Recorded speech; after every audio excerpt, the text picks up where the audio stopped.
इस बीच क्या कुछ कह रहे हैं, पहले आपको दिखाते हैं। आरक्षियों को आबकारी विभाग में अपने कैरियर को आगे बढ़ाने का एक अवसर प्राप्त हो रहा है।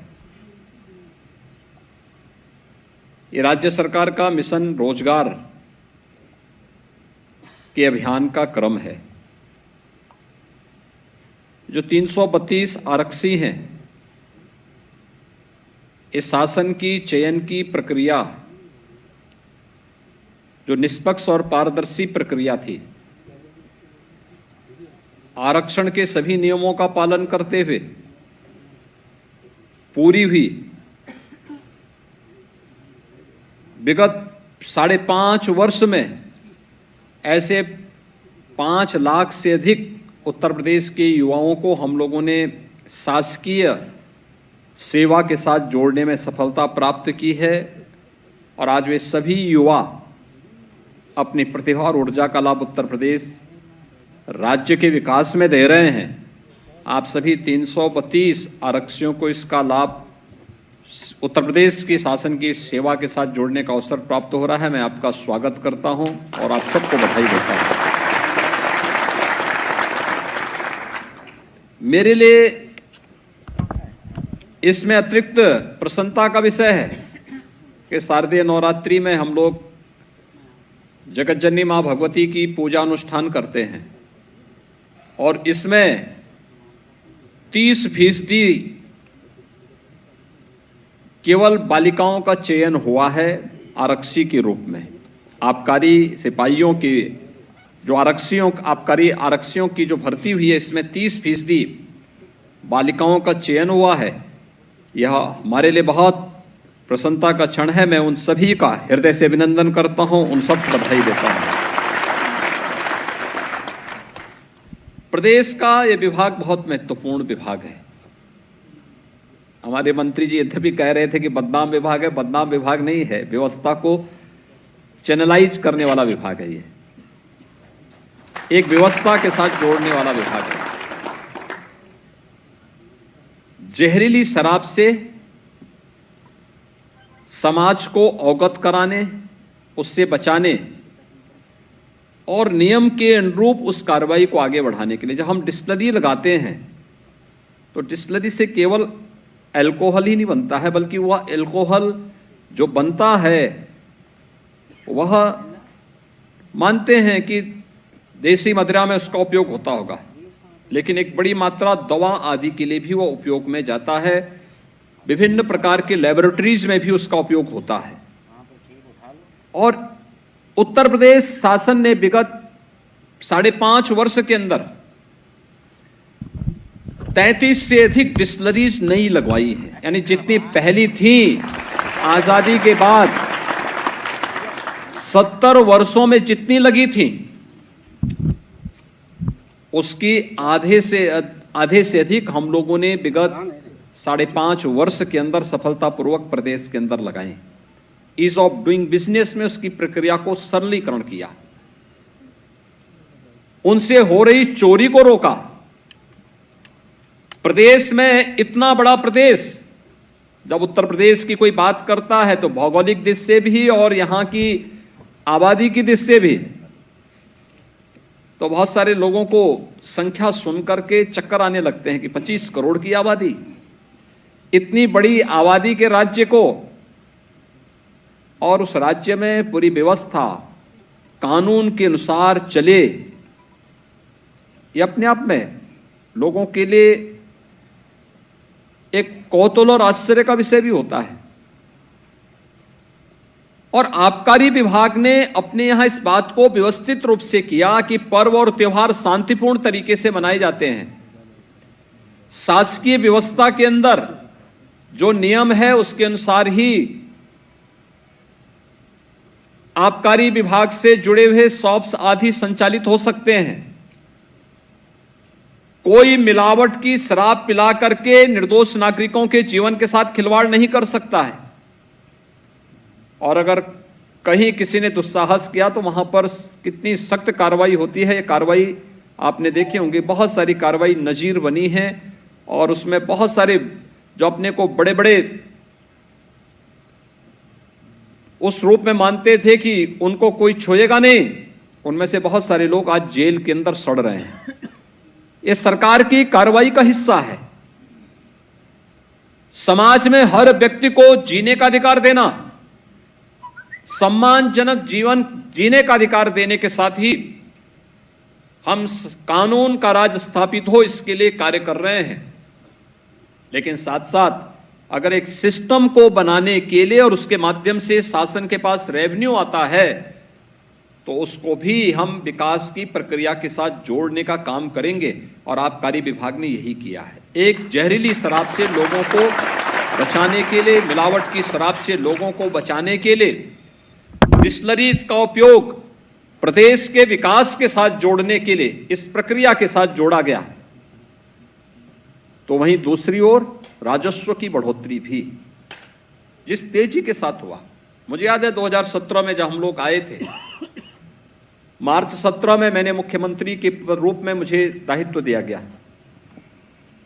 और जब मैं इस विभाग की समीक्षा कर रहा था तो समीक्षा के दौरान मैं इस बात को देखता था कि प्रदेश के अंदर हमने लक्ष्य 14,000 करोड़ रुपए का रखा था, लेकिन हमारे पास जो रेवेन्यू आया था वो मात्र 12,000 करोड़ के आसपास आया था।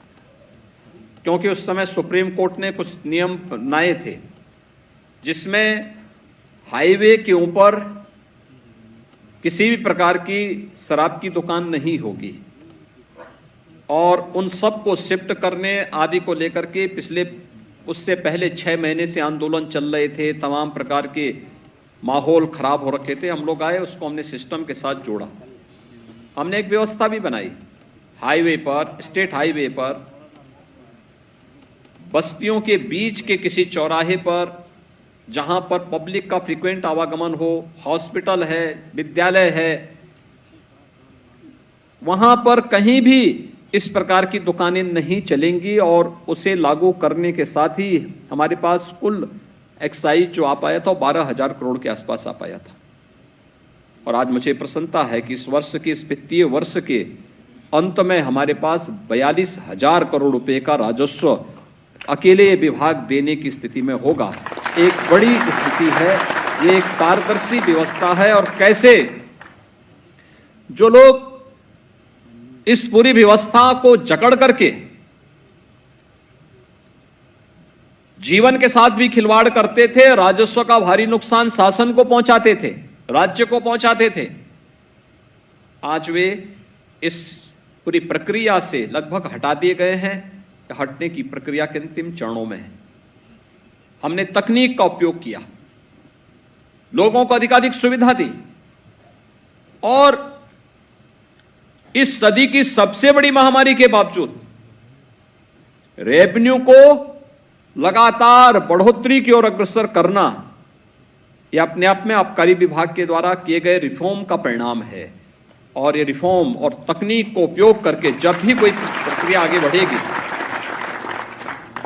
तो उसमें विभाग की लीडरशिप है, लेकिन साथ साथ विभाग के हर एक कर्मी का भी उसमें योगदान होता है। एक टीम वर्क होता है, और उसी टीम का हिस्सा बनने के लिए ये 332 जिसमें 109 केवल महिला आरक्षी होंगी, ये सभी आज इस प्रक्रिया का हिस्सा बनने जा रहे हैं, जिन्हें आज नियुक्ति पत्र यहां पर वितरण हुआ है या होने जा रहा है। ये उसी प्रक्रिया का हिस्सा बनने जा रहे हैं कि आप एक तो समाज को सही दिशा देंगे, दवा भी बनाने में उपयोग होगा, दूसरा जहरीली शराब से भी समाज को मुक्त करने का काम भी करेंगे, लेकिन साथ साथ राजस्व की बढ़ोतरी में भी अपना योगदान देंगे।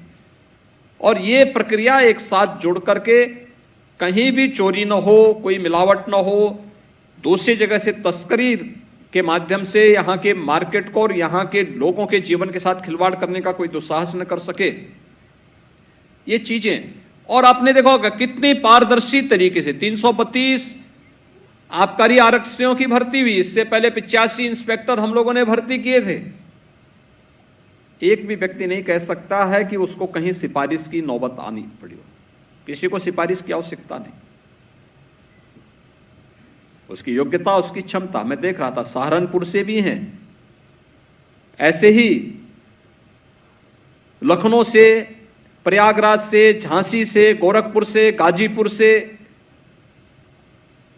हर एक जगह से, हर जनपद से, पूरे प्रदेश, बुलंदशहर से, प्रदेश के हर एक जगह से ये भर्तियां हुई हैं। इसलिए बताती हैं कि भर्ती पूरी प्रक्रिया पारदर्शी तरीके से, ईमानदारी पूर्वक हुई है और प्रदेश के युवाओं को उसकी इच्छा के अनुरूप यहां पर नियुक्ति की प्रक्रिया के साथ जुड़ने का कार्य हुआ है। भर्ती की प्रक्रिया से जुड़ी हुई संस्था को मैं हृदय से धन्यवाद देता हूं, आप सबको बधाई देता हूं। मिशन रोजगार के तहत प्रदेश सरकार ने जो व्यवस्था बनाई है, हमने विगत 5 वर्ष के अंदर 5 लाख नौजवानों को प्रदेश के अंदर सरकारी नौकरी दी। प्रदेश में कानून का राज स्थापित करके जो बेहतरीन वातावरण दिया, इससे प्रदेश में निवेश हुआ। ये जो 33 डिस्टिलरीज भी लगी हैं, इनका परिणाम है कि आज उत्तर प्रदेश इथेनॉल उत्पादन में देश में नंबर 1 पर है, अल्कोहल के उत्पादन में भी नंबर 1 पर है। आज हमारे अन्नदाता किसान को समय पे गन्ना मूल्य का भुगतान हो जाता है। आप सोचिए, 1,80,000 करोड़ रुपए के गन्ना मूल्य का भुगतान हमने विगत 5 वर्ष के अंदर किया है। देश के कई राज्यों की वार्षिक बजट इतना नहीं होगा जितना हम केवल अन्नदाता किसान को गन्ना मूल्य का भुगतान देने में खर्च कर रहे हैं। और साथ साथ रोजगार का सृजन भी हुआ। ये जो हम लोगों ने डिस्टिलरीज लगाई हैं, ये तो निवेश तो हुआ ही, लगभग 10,000 करोड़ रुपए से अधिक का निवेश हुआ ही। निवेश के साथ साथ लगभग 1 लाख नौजवानों को प्रत्यक्ष और 10 लाख लोगों को अप्रत्यक्ष रूप से रोजगार से जुड़ने का भी अवसर इसके साथ प्राप्त हुआ है। ऐसे ही कानून की बेहतरीन स्थिति पैदा करके प्रदेश में जो निवेश आया, या प्रदेश के परंपरागत उद्यम को प्रोत्साहित करके जो कार्य किया गया, इसके साथ भी प्रदेश ने 1,61,00,000 नौजवानों को प्रदेश में नौकरी और रोजगार के साथ जोड़ने का काम किया, निजी क्षेत्र में भी। और विश्वकर्मा श्रम सम्मान और 1 डिस्ट्रिक्ट 1 प्रोडक्ट जैसी योजनाओं के माध्यम से भी 60 लाख परंपरागत उद्यमियों को और नौजवानों को हम लोगों ने स्वतः रोजगार के साथ जोड़ने का भी काम किया। और आज इसी का परिणाम है कि जब सेंट्रल एजेंसीज CMIE के द्वारा एक सर्वेक्षण किया जाता है कि उत्तर प्रदेश में अनएम्प्लॉयमेंट रेट क्या है, जो 2016 में जो प्रदेश में 18 से 19% था, आज वही घट करके प्रदेश में 2.7% के आसपास मात्र रह जाता है। यह प्रदेश के अंदर किए गए प्रयासों का परिणाम है। ईमानदारी पूर्वक सरकार की सारी कार्रवाई चल रही है और अब लोगों ने भर्ती की प्रक्रिया से जुड़ी हुई जितने भी हमारे आयोग और एजेंसियां हैं, सबको कहा है कि उत्तर प्रदेश के युवाओं के साथ अगर किसी ने खिलवाड़ किया तो फिर उसको प्रदेश के अंदर हम टिकने नहीं देंगे। आपने देखा होगा कितनी ईमानदारी पूर्वक सभी भर्तियां होती हैं, पूरी पारदर्शी तरीके के साथ सभी प्रक्रियाएं चल रही है। प्रदेश का युवा तकनीकी रूप से सक्षम हो, प्रदेश के अंदर हम लोग आगामी 5 वर्ष के अंदर 2 करोड़ युवाओं को टैबलेट और स्मार्टफोन उपलब्ध करवा रहे हैं। और मेरा यहां पर जो आबकारी आरक्षी हैं, ये ट्रेनिंग में जाएंगे। ये ट्रेनिंग उत्तर प्रदेश पुलिस के ट्रेनिंग स्कूल में तो इनको ट्रेनिंग दी ही जाएगी। ट्रेनिंग के साथ साथ यहां पर हमारे अपने ट्रेनिंग संस्थान है, वहां पर भी विभाग के अधिकारियों के द्वारा इस ट्रेनिंग की प्रक्रिया को पूरा करने में योगदान दिया जाए। इन्हें अभी से तकनीकी रूप से सक्षम बनाने की कार्रवाई का भी ट्रेनिंग वहां पर दिया जाए, हर एक स्तर पर। और मैं आपको इस बात के लिए आश्वस्त करता हूं कि अगर जीवन में आगे बढ़ना है तो हम ईमानदारी के साथ अपना कार्य करें। सरकार आपके जीवन में कभी कोई किसी भी प्रकार की कोई कमी और कोई तंगी नहीं आने देगी। ईमानदारी से कार्य करिए, सम्मानजनक जीवन यापन करिए और समाज और राष्ट्र के निर्माण में अपना योगदान दीजिए। एक सच्चे नागरिक के रूप में यह हमारा दायित्व बनता है अगर हमें अपने दायित्व का ईमानदारी पूर्वक निर्वहन करते हैं तो हमारा कार्यकाल यशस्वी बन सकता है और हम सबको इसी प्रक्रिया के साथ आगे बढ़ना होगा। मैं एक बार फिर से 332 आबकारी आरक्षियों के इस चयन की प्रक्रिया को शारदीय नवरात्रि में और उसमें भी 30% केवल बालिकाओं का चयन हुआ है, ये मेरे लिए बहुत प्रसन्नता का विषय है। मैं इस अवसर पर आप सबको हृदय से बधाई देता हूं, अपनी शुभकामनाएं देता हूं। अच्छी ट्रेनिंग लेकर के समयबद्ध तरीके से अपनी सेवा के साथ आप जुड़िए, विभाग को और भी आगे बढ़ाने में अपना योगदान दीजिए। आपके प्रति मेरी शुभकामनाएं हैं। आबकारी विभाग को और चयन की प्रक्रिया के साथ जुड़े हुए विभाग को भी हृदय से धन्यवाद देते हुए आप सबको शारदीय नवरात्रि और विजयदशमी की शुभकामनाएं। धन्यवाद। जय हिंद। तो मुख्यमंत्री योगी आदित्यनाथ को आप सुन रहे थे लखनऊ में लोक भवन से। मुख्यमंत्री योगी आदित्यनाथ आबकारी विभाग के सिपाहियों को आज नियुक्ति पत्र बांट रहे थे। बहुत सारी बातों को उन्होंने अपने संबोधन में उल्लेख भी किया।